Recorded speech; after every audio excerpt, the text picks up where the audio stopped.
ஆய்வு பார்த்துக்கோன்னா இந்த சோழிங்கநல்லூர் தான். இப்ப சோழிங்கநல்லூருக்கு அவர் வந்த முறைகள் ஒவ்வொரு பருவமழையிலும் வந்திருக்கிறது. போன வருஷத்துக்கு முன்ன வருஷம் இந்த புயல் அடிக்கிறப்ப முதல் தடவையா ஒரு முதலமைச்சர் புயல் அடிக்கிற போதே கொட்டிவாக்கம், பாலவாக்கம், பாக்கம் மாதிரி கடற்கரை பகுதிகளுக்கு நேரடியா வந்து அதிகாரிகள் தடுக்க கூட அங்க வந்து நின்று பார்த்து அந்த சேஃப்டி மெஷர்ஸ் எடுக்க சொன்னது எல்லாருக்குமே நல்லா தெரியும். இந்த மாதிரியான தொகுதி இது எவ்வளவு வாக்காளர்கள் பார்த்தா 6,96,000 வாக்காளர். இப்போ இந்த எலெக்ஷன்ல எஸ்ஐஆருக்கு அப்புறம் டெஃபினட்டா 7 லட்சம் கூட வரதுக்கு வாய்ப்பு இருக்கு. ஆக ஒரு 7 லட்சம் வாக்காளர்கள் உள்ளடங்கி இருக்கிற ஒரு தொகுதி, ஒரு சட்டமன்ற உறுப்பினர் இந்த அளவுக்கு ஒரு தொகுதியை ஒரு முழு மன நிறைவான பிரதிகள் பங்காற்றுவதற்கு அவரும் ஒரு காரணமா இருந்தாதான் இந்த சக்சஸ் கிடைக்கும். அந்த வகையில ஒரு சிறப்பான சட்டமன்ற உறுப்பினர் தான் ஓடியாடி சுத்தத்தால் தான் இந்த ரிசல்ட் கிடைச்சிருக்கு. அவருக்கும் உங்கள் அனைவரின் சார்பில் என்னுடைய பாராட்டுகளை தெரிவித்து அவரை உரையாற்ற அழைக்கிறேன்.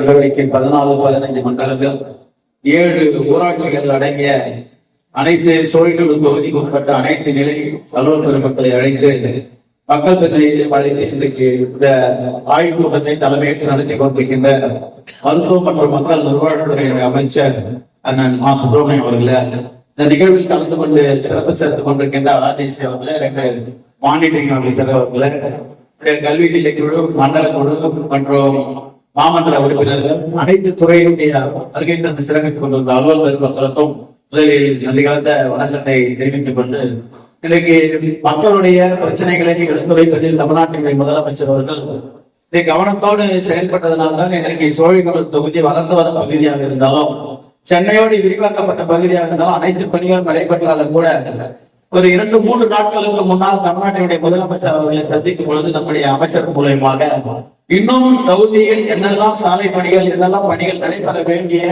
பட்டியலை வழங்க வேண்டும் என்று முதலமைச்சர் அவர்கள் இன்றைக்கு நமக்கு எடுத்துரைத்திருக்கிறார். அதன் அடிப்படையில் தான் அனைத்து வார்டுகளிலும் எந்தெந்த சாலைகள், என்னெல்லாம் முக்கிய பணிகள் இருப்பதை பட்டியல் தயாரித்து வழங்குமாறு நம்முடைய அலுவலர் பெருமக்களுக்கும் மக்கள் பிரதிநிதிகளுக்கும் தெரிவித்து, அதிகப்படியான பணிகள் நடைபெறுகின்ற ஒரு தொகுதி என்று மற்ற சட்டமன்ற உறுப்பினர்கள் மற்றும் மாமன்ற உறுப்பினர்கள் கூட மாநிலத்தில் பெருகி வருகின்ற வகையில் இருந்தாலும் கூட கூடுதலாக பணிகளை கவனிக்கிறார்கள். அவருக்கு நான் இந்த கோழிக்கோடு தொகுதியினுடைய மக்கள் பிரதிநிதிகள் பொதுமக்களின் சார்பாக அரசு அலுவலர் சார்பில் நன்றியை தெரிவித்துக் கொள்கிறேன். அதேபோல துணை முதலமைச்சர் அவர்களும் பல முறை நம்முடைய தொகுதிக்கு ஆய்வு செய்து, குறிப்பாக இந்த நாராயணபுரம் ஏரி மழை பெய்தால் அனைத்து நிலைகளிலும் அலுவலர் பெருமக்கள் வருகை தந்து அதை இன்னைக்கு புகைப்படங்களை எடுக்கின்ற அளவிற்கு நம்முடைய மீடியாக்கள் இருந்து கொண்டிருந்தது.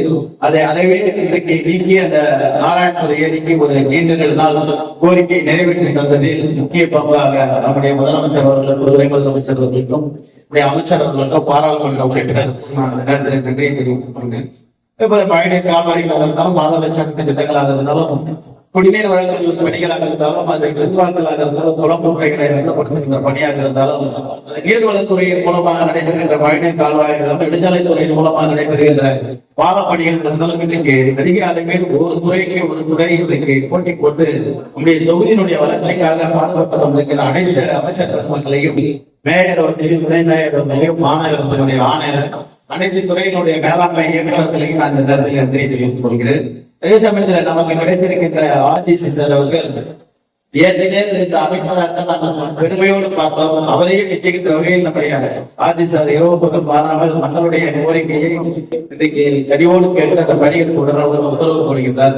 அதனால போல நம்முடைய செம்மொழி சாலையில் இருக்கின்ற இந்த நெடுஞ்சாலைத்துறையின் மூலமாக மணல் மேடுகளை கூட நம்முடைய பாராளுமன்ற உறுப்பினர் பார்வையிட்டு சென்று இதை உடனடியாக அகற்ற நெடுஞ்சாலைத்துறைக்கு நன்றி. ஆனா அந்த பாலத்தின் கீழே இருந்த அந்த பணிகள், அந்த தண்ணீரை திறந்து விடுகின்ற பணிகள் நடைபெற்றுக் கொண்டிருந்தது. மிக விரைவில் இந்த இரவுக்குள் அதை உடைத்து அந்த பணிகளை நடைபெற வேண்டும் என்று நான் நெடுஞ்சாலைத்துறையை கேட்டுக்கொள்கிறேன். அதை விட முக்கியமான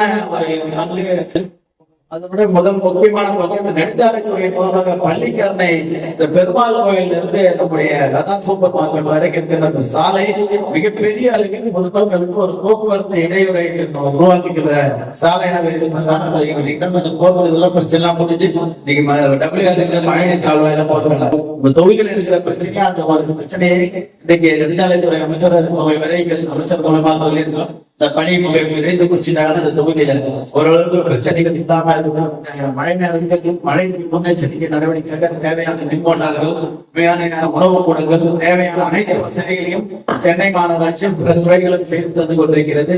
குறிப்பாக சர்வீஸ் சாலையெல்லாம் சரி பண்றாங்க.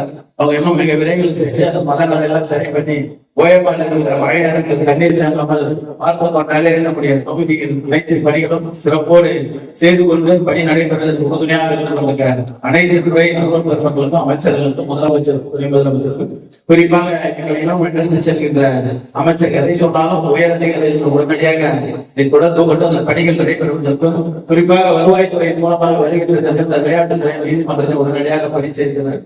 போல விடுபட்டு போன பட்டாக்களை எல்லாம் கூட இன்றைக்கு ஒரு மிக அவசியமான ஒரு கூட்டம் என்பதை நான் முதல்வருக்கு நன்றி சொல்ல கடமைப்பட்டிருக்கிறேன். விடுபட்டு போட்டு கடந்த கால 2006-2011 நடைபெற்ற போது பட்டாக்கள் வழங்கப்பட்டது ஆட்சி திராவிட முன்னேற்ற கழகத்தில். அதற்கு பின்னால் 10 ஆண்டுகள் நடைபெறாமல் இருந்த பணியை கூட இன்றைக்கு இந்த கிராமத்தில் விடுபட்டு போன பட்டாக்களை கணக்கில் எழுதுவதும் புதிதாக பட்டாக்களை வழங்குகின்ற நிகழ்ச்சி கூட இதே மண்டபத்தில் துணை முதலமைச்சர் வழங்கியிருக்கிறோம். மீண்டும் அந்த பணி தொடர்ந்து கொண்டிருக்கிறது. ஆகவே முழுமையாக எந்த பணியும் ஓய்வில்லாமல் நடைபெறுகின்ற திராவிட மாடல் ஆட்சிக்கு தமிழ்நாட்டின் முதலமைச்சருக்கு தொகுதி மக்களின் சார்பில் ஒட்டுமொத்தமாக நன்றி சொல்லி இந்த அருமையான கூட்டத்திற்கு தலைமையேற்று நடத்தி கொண்டிருக்கின்ற மருத்துவ மற்றும் மக்கள் நல்வாழ்வுத்துறை அமைச்சருக்கும் மீண்டும் ஒருமுறை நன்றி கூறி நன்றி விடைபெறுகிறேன். நன்றி.